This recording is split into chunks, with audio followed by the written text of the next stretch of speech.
راها. یه خط خاموش سک تو گوشی، دیگه نیستم بگم که چی بپوشی. برو راحت دوراتو بزن، اصلا به درک لباسای تنگ میپوشی. یه خط خاموش سک تو گوشی، دیگه نیستم بگم که چی بپوشی. برو راحت دوراتو بزن، اصلا به درک لباسای تنگ میپوشی.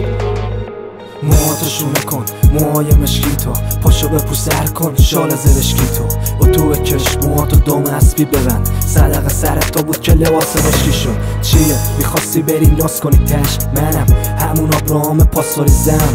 ظاهرت خوب بودم مثل فر موهات، با تو روزایی که دلم نمیخواست و دیدم. هیچی نگو بریم سر اصل مطلب. چیه این یکی هم رفت به سینت دست رد زد؟ برگشتی چیو عوض کنی؟ تو کوچه شو شبا پرسه هستن، کاش به جا آدم برسه کو به کو.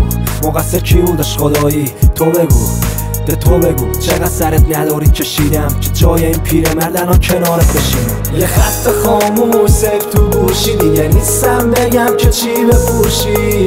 برو راحت دوراتو بزن، اصلا به درک لباسای تنگ میپوشی. یه خط خاموش سک تو گوشی، دیگه نیستم بگم که چی بپوشی. برو راحت دوراتو بزن، اصلا به درک لباسای تنگ میپوشی. بارون میزنه آروم رو شیشه، هی دل تو که داغون نمیشه. یه روز صدای تو آرامش من بود، کاش میشد عطر دوباره تو اتاقم بپیچه. تار موهات سیاس مثل لباست تو تنم، بگو مثل منه میده اصلا گیر به لباس تو. چیه صدام غریب است واسه تو، چون واسه یکی دیگه در آوردی لباس تو.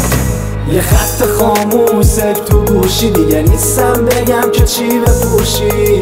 برو راحت دوراتو بزن، اصلا به درک لباسای تنگ میپوشی. یه خط خاموش سک تو گوشی، دیگه نیستم بگم که چی بپوشی. برو راحت دوراتو بزن، اصلا به درک لباسای تنگ میپوشی.